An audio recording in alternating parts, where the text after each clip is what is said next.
En el libro de Eclesiastés aparece un versículo que dice: alégrate, joven, en tu juventud, y toma placer tu corazón en los días de tu adolescencia, y anda en los caminos de tu corazón y en la vista de tus ojos. Pero sabe que sobre todas estas cosas te juzgará Dios. Sabemos que en el libro de Eclesiastés Salomón está viendo todo bajo el sol, o sea, todo lo que se hace aquí en la tierra. Lo interesante es que la última expresión del versículo es: te juzgará Dios. Es una expresión que está escrita a futuro. Ahora, nosotros, me atrevo a pensar que de repente en la mayoría de Latinoamérica escuchamos siempre una expresión cuando somos niños: si haces esto o si haces aquello, te va a castigar Dios. Entonces nosotros crecemos con el concepto de que Dios es un Dios castigador. Y alguien decía en alguna oportunidad: hay predicadores, hay evangelistas, bueno, más que nada predicadores, enseñadores, pastores, que hacen sentir a la gente que estamos caminando nosotros sobre una cuerda floja y pues nos descuidamos un poquito, estamos a punto de caer y Dios está listo con su garrote para darnos. Esa es una idea que se tiene acerca de Dios, porque desde que somos pequeños empiezan a llevar a nuestra mente la idea de que Dios es un Dios castigador. Cuando vamos a la Biblia, nosotros no vemos que la Biblia muestre o que tenga un versículo que apoye semejante idea. Encontramos nosotros a través del Antiguo Testamento que Dios va a castigar, o que castigaría, mejor dicho, aquí en la tierra a las naciones. Pero jamás vamos a encontrar versículo alguno que hable de un castigo de Dios que es correspondencia de los padres. Por ejemplo, cuando tal vez el único versículo que encontramos en el segundo libro de Samuel es cuando Dios está hablando acerca del nacimiento de Salomón y le dice a David que si él hiciere mal, refiriéndose a Salomón, que si él hiciere mal, Dios lo va a castigar, pero dice categóricamente que lo va a castigar con vara de hombre. Pero se supone que es cuando Salomón ya sea rey, no cuando está creciendo. Así que la responsabilidad de castigar a un niño, de seguro si es necesario castigarle, es responsabilidad de los padres, pero no de Dios.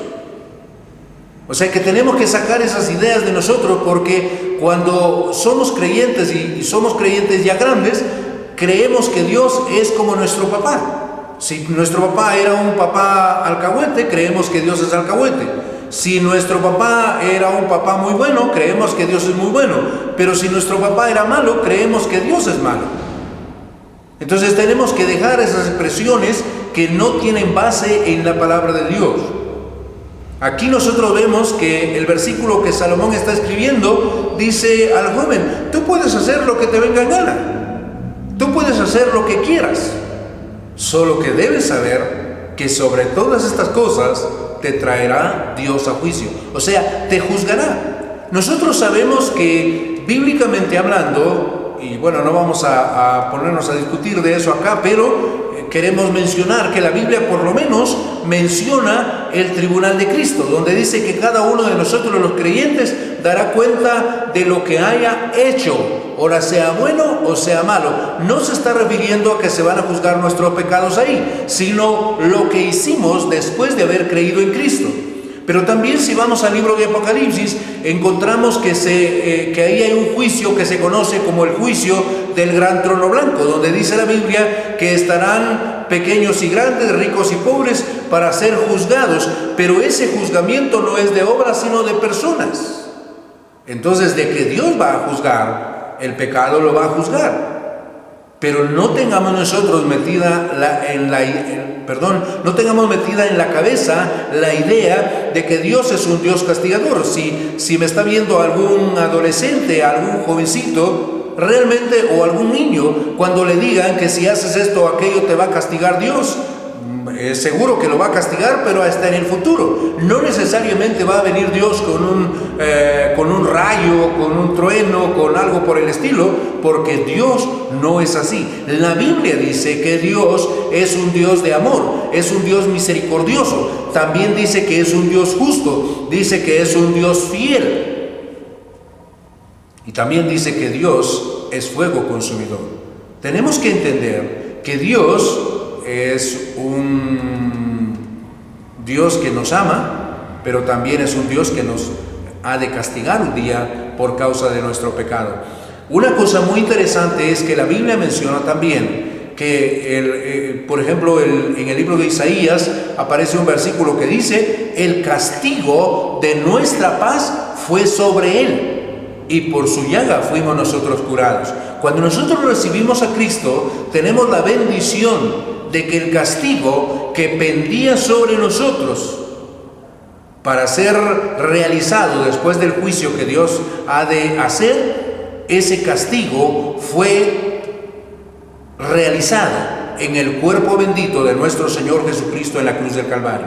He ahí la importancia de recibir a Jesucristo como nuestro Salvador, como nuestro Señor, para que no tengamos ni siquiera temor al castigo de Dios en el futuro.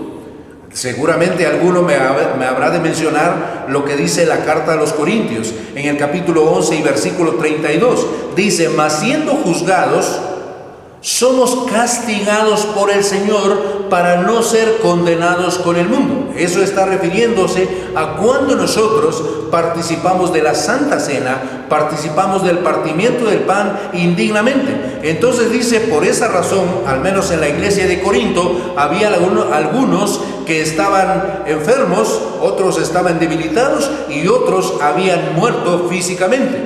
Y ese es el castigo del Señor. Pero también está refiriéndose a creyentes grandes, a personas con sentido común. No está refiriéndose al hecho de que el niño puede ser castigado por Dios, porque no aparece para nada eso en la Biblia. Por eso es que el niño tiene padres, porque los padres son los responsables ante Dios de cuán correctamente se puede portar o cuán incorrectamente se porta. Entonces, amados hermanos, no tomemos nosotros expresiones, como decíamos en un estudio anterior, expresiones que parecen buenas, que parecen bonitas, que parecen importantes, que parecen poderosas, pero a la larga no tienen ningún apoyo en la palabra de nuestro Dios. Otra cosa también que es muy difundido en nuestro medio es la expresión, o mejor dicho, difundida en nuestro medio, es la expresión Diosito. Y no sabemos por qué es que esa expresión es muy conocida y muy mencionada incluso por creyentes. Y algunos dicen que se refieren a eso porque lo están haciendo con cariño. Dios no necesita su cariño, Dios necesita nuestra obediencia. Entonces, lastimosamente nosotros vamos a los extremos. Por ejemplo, decimos a los niños: te va a castigar Dios, y luego decimos que Dios es un Diosito. Entonces, ¿qué temor puede infundir eso? ¿Qué respeto, qué reverencia puede infundir eso en el corazón del niño?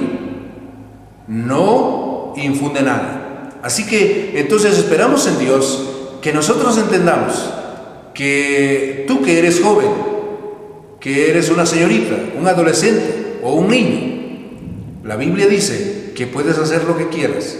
El problema es que un día Dios nos va a juzgar. Ojalá que cuando nos enfrentemos a Él, realmente nos enfrentemos como la Biblia dice, especialmente si hemos creído en el Señor Jesucristo como nuestro Señor y Salvador. Amén.